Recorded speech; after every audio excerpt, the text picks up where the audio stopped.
islaamummaadhaan islaamummaatti aanee oromummaa namni oromoo ta'uun harargee qofa oromoo taateef harargee qofa miteeti harargee taatus ijoollee arsiitis taatus hundas taatus intala oromooti mire oromumaa mire warda takka farratti ati harargee arsii deeggaruu dandeessa dimokiraasii ay ani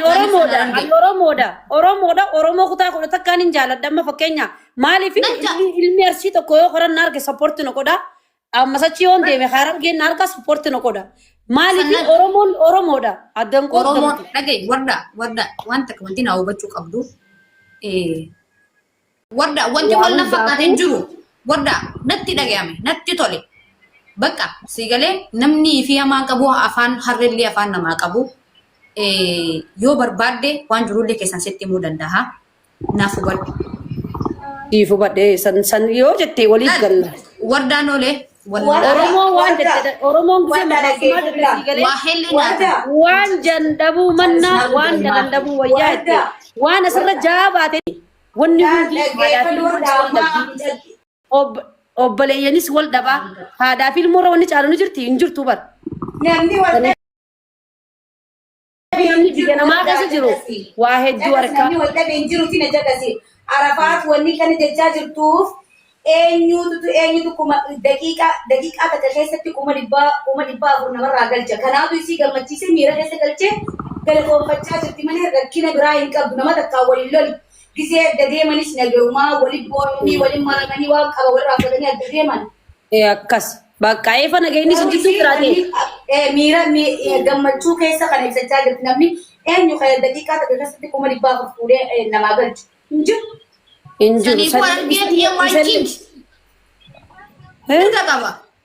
Maaltu mirga qaba? Ani argee maakiin jechuuf mirga qaba. Gaafa isin biyya Soomaaliyaa keessa jirtu warra sabaatillee galatoomfachuu qabdi isin. Gaafa sanillee galatoomfachuu qabdi sanillee isin. Arsiitiya. Motora jirtanii Numa salphan. Harargeeti jirtu gisee nan namni kumaa fi dhibba sadeenii kun jirra jaa barreessaa namni harargee irraa quuqama qabdan namni harargee irraa dhalachuuf gammachuu qabdan namni harargee ifi boontan harargee jirtu gisee jirra jaa komitii barreessaa. Jirra jaa jara keenya jirra. Naa asin janne warda katti tol. Harargee my king. Dafa let's go. Gaafa lubbiyyee baankii jechuu turte sanoo. Sunis gaafa san dabare gaafa qataa. Nama bartaraan tara marra dhufaa beeta gisee baala gisee jette Oromoon baala gisee. Gaafa baala gisee numaa miree numaa bar. Dhageeffadhu isin jaaladha isin kabajaa rabbiif jecha Oromoo kutaa kudha takka wallaahi. Ana malaal muna isii tanarraa maali nu badde waan nu badde takkaatu jira maali nu badde ilmi namaa hundi nu bar namaa miree biyyaayis baanee ni beena. Ega akkasii mi'a nama biyyaa beenin beekaa namni unkaan alagaa dhiisiti obboleeyyoon wajjinis wanta jooni danda'an micoon xuneefa naa hubadhaa jette rakkoo jirtu duubaan jira hubachuu qabnaaf. Laa wardaa dhageeffadhu. Duraa walloluuf hin kenni si wajjin. Si wajjin walloluu duraa jaalladhu. Wardaa yoo noo joolloltees dhageeffadhu takka farratti haatus dhabaatus micaan san hoggaan akkanaa dalagaan akkanaa tunis narraan deemtu rakkatee jira hoggaan jehe abshiir rakkatin akkamitti dhalattu harargee daatee rakkatta osoo nan jiru jee qarshii kuma 400. Wallahi jala ta'u hedduu nama gaarii dha. Amma sila kana siikisee harargee jee sirbuu barbaade sirbuu na beete soma. Sirbi harargeen isa Oromoodha maal rakkoo qaba? Oromoodha mi? Harargee jirka jaa barreessaa mina harargee my king harargee ta'uu kiyya በጣም ደስ ላይ እኔ በአማርኛ ንገረኝ። በጣም ደስ አለሽ። በቃ እኔም ደስ ብሎኛል።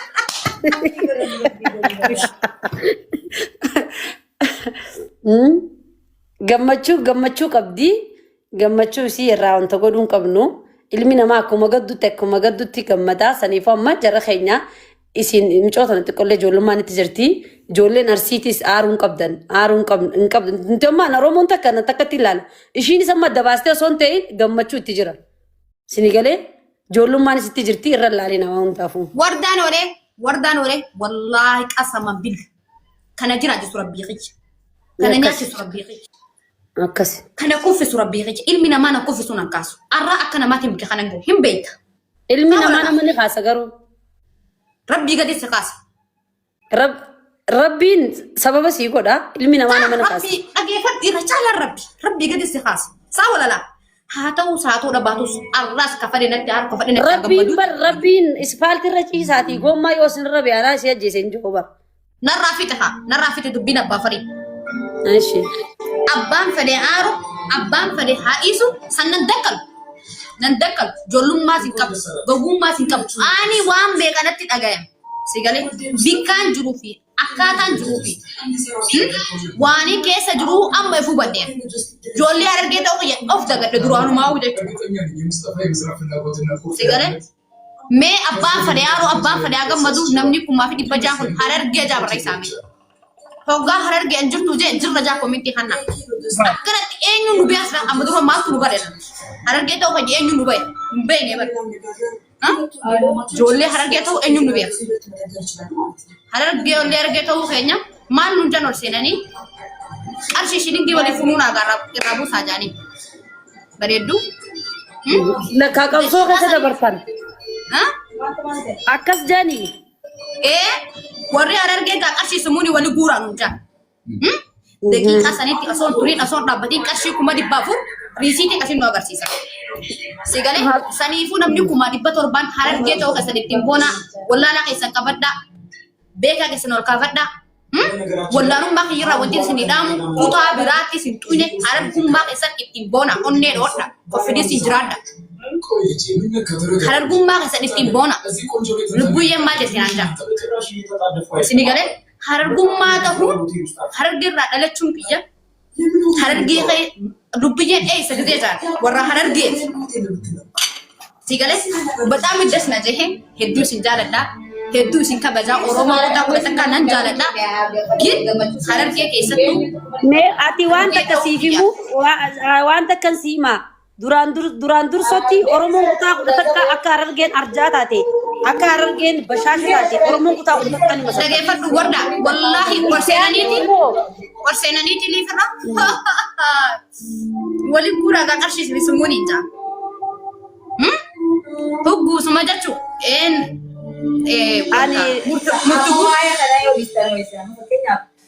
Abaa murtee guutuun beekuti yoo bakkeetti haasa'e. beekne bar teessii miti murtu guuta jechuu hugguusuma bareeduuti ya qarshii 400. Murtee guutuun beeku haasa'e hin beeku murtee guutuu honkaa akka ta'etu hin beeku ta'etu manatti himi.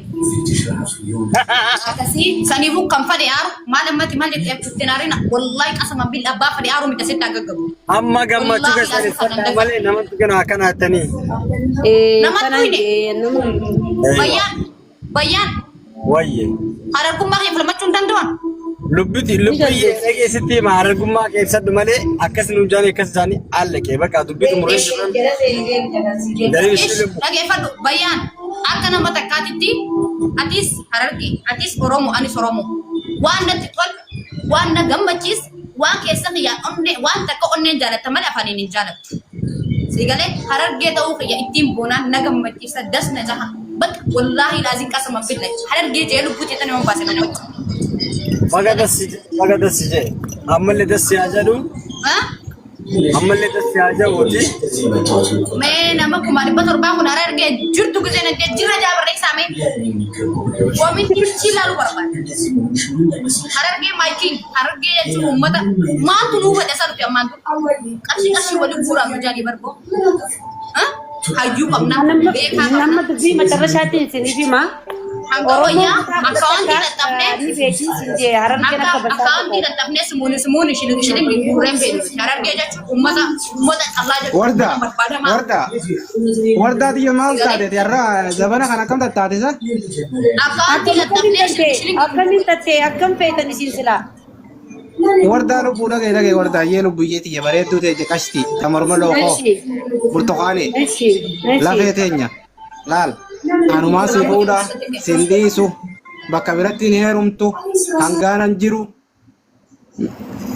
irri sosaatinii eenyuun na fuudha eenyuun heerumetteeti anuma gartaatee agartu maxxaqqee kafunyaan hin qabne kanaan si fuudha konfidansiidhaan jiraadhu lubbuu. Miira keessaa bahi. Ani waan takka siifin Oromoon akka takka taa'anii ni beekna. onneen tiyya onnee dhiiraa caaltee dhageessiifin hima. bakkan itti duus hin beeku bakkan itti waan ta'us hin beeku dhagee nama sodaadhee hin beeku garuu dhugaa jirtu irratti ni du'an namaaf jeetis hin bitamu waan namaaf jee nama arrabsuu miti namaaf jee nama biraa qeequu miti wardaan dhugaa waan natti mul'ate qofa irratti hin dubbadhu.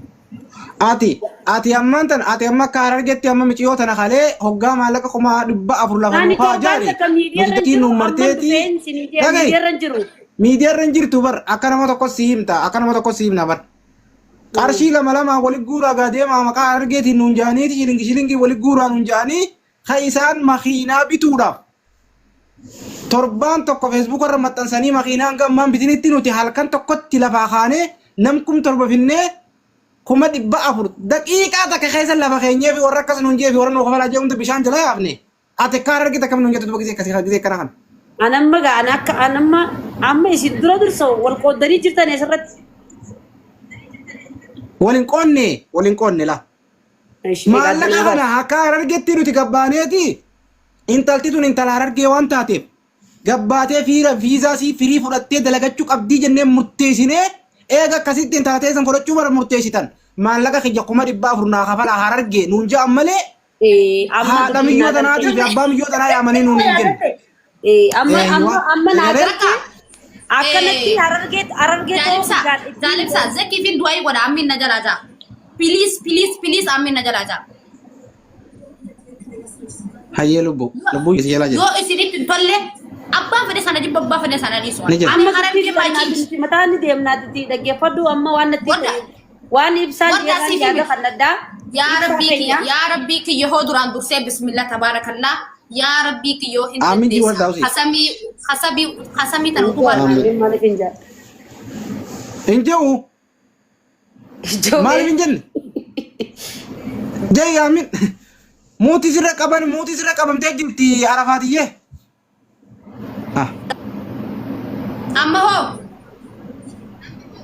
amma sirraa haate xiqqoo obsi du'aayitti waliin goonee waliin amin jenne garaa tokkoon du'aayi waliin goone du'aayin akkanaan qeebalantu saafillee qeebalantu ay du'aayi kophaa godhaneessa jirti haya warta dubbat ni goona dubbat du'aayi goonus akkasi Arafaatee nama laali gammadee jirti dubbii nama gammachiistu amma yoo akka amma isin jettan kana yoo ta'e yaani Harargummaa keessan baga agarsiistanii isin jaa gammadeetiin jira wanni isin uummanni Harargee beekuu qabdan tokko irratti Harargeen waan jette akka osoo goone noolles beeka Harargee waan nin godha jette osoo oolteen bullee hojjetti tanaaf jala muraa beekadha namni ifin dhaatu abbaan nama dhaada malee amma takka nama dhaadu abbichi Oromoo kutaa godhu takka keessa Harargeen hundinuu ni dhaada Harargeen bashaasha akka taate Harargeen waan qabdu sheer akka nama wajjin gootu waan qabdu akka nama wajjin nyaattu guyyaa takkatti garaa Harargee seenteetiti keessaa fudhatta garaa keessa waan jiru Harargee keessa siifin hima Harargeen qulqulluudha keessi nadiifa waan nin godha jetteellee dhiiga buustee guyyaa takkatti waan sana osoo goone Harargee riibni qabu wanni beeku qabdan uummanni Harargee lammafarratti immoo sabni biraatis Oromoo waan ta'eef jecha akka nama takkatti saba keenya Oromummaa walii qabna dhiigummaa walii qabna sinigalee eefa isaan kanarratti wal qabdanii isiin kana godhanii fi yaani isiin gammachuusiiti isaafillee du'aayi haa gootu kaaniifillee haa guduraa sababa ta'eefillee du'aayi haa gootu miira keessa waliin naqinaadha kana booda ani wanni nana gammaa kirikiri irratti dubbachuu diduuf Oromoo addaan qooduun barbaadu ture. Oke Oromoo addaan qooduun tilaa dhagee gaadda siibaas hima dubbiidha. Naan amma bayaan ka jiru kuni guyyaa tokko hasa waaqa kadeemee dalagatu guyyaa tokko guutuu hal tokko guutuu ede makriba nu wajji egaleen nu wajji bulle makiinaa keessa odoo manan ciisin makiinaa keessa bulle arra guyyaa guutuu osoo manan taa'in makiinaa keessa nu wajjin miciyyuu matana baasuudhaaf edatti bullee arratti oollee kuma 400 san qat goonee lafa keenyee fi obboleessi keenya kaamma ciisu kun makiinaa keessa akka dhaabbataa bullee laa dhageeffatu. Jaalibsa. Gizee kana gaafa Abu Arafaatee toro dubbii irraa barbaadde amman Dubaay dhufanuu dhaabbaduu si taa'e taa'e. Du'aayi fi miti jaalibsa assalaamu alaikum haasoyne finne geessine wanti amma dhufneef wayna sirraa bajaalibsa gammachuu ibsachuu dhufne Harargummaa falmachuu. Ay gammachuu waan keessanaa ibsannaa dhaabbaduree waliin ibsannaa. Harargee maayikingi Harargee uummata naziifa uummata waan jecha sottee gochaan agarsiisu. ummata qulqulluu, ummata barbaadamaa, ummata som. Harargee maayik. Harargee wallahi sirbi na wajji saarra gin. Kaisi baka wajji sirbinaawu. Harargee jechuun ummata noshoof, ummata afaan malee, ummata asoo afaan hin ta'in afaa qabu. Jechaan osoo ittiin gochaan si agarsiisu. Ummata Harargee, ummata mul'ataa, ummata jaalatamaa, ummata beekamaa, ummata qulqulluu. Sini galee akkas.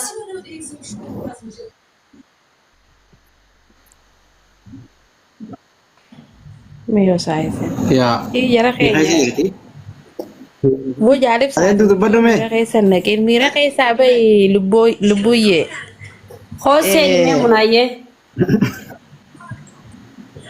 Amma mucoo mira kaysa nakina. Bayaan fuudhee akka tarakkabsiisee harka afaan irra kaayatee ki dhaggeeffataa mi? Ina kaawwatee. Wanni guddaa hoteela guddaa tarakkabee bara. Jaalibsa Harargee jechuun warshaan makiinaatii fi warshaan xayyaara Harargee biratti hojjetama. Meeqamiin jedhe Harargee jechuun nama afaan Oromummaa qopheessee nama Harargee jechuun dubartii keenya baroonnee sibiila. Boon kam taate Harargee tokko jiru dubarneeti. Harargee jechuun dhalaatu akka dhiiraati. Harargee jagnaano. Dhaaqaallee waddimme. Qabtaanoo. Maal baafta? Biyya jabduu kana duraan ukkaamsanii gubbaa jiranii nurraa isaatti bareedduu ta'e. Wai. Bareeddu waan noo baasan takka jirtu. Harargee jechuun uummata beekamaa uummata Oromoo kutaa kudha takka keessaa takka faabe. Sigalee kutaa kudha takka keessaa. Harargee maakingi Harargee ta'uu hojjaan wallahi bataan dasita yini. Silaan kutaa bakka seenaatti qabu bakka duullee. Sigalee Harargee jechuun beekaa qabnaa, hayyuu qabnaa, tujjaara qabnaa, miskiina kan cinaa kan dhaabbatu. Akkasumaan zakkii namni jedhamu kuma dhibba furdite sanitti anaaf dabarsee haatoo saatoo dhobaatu sareen osoo beetu hubaa wajjii hagaluuf ni galaa.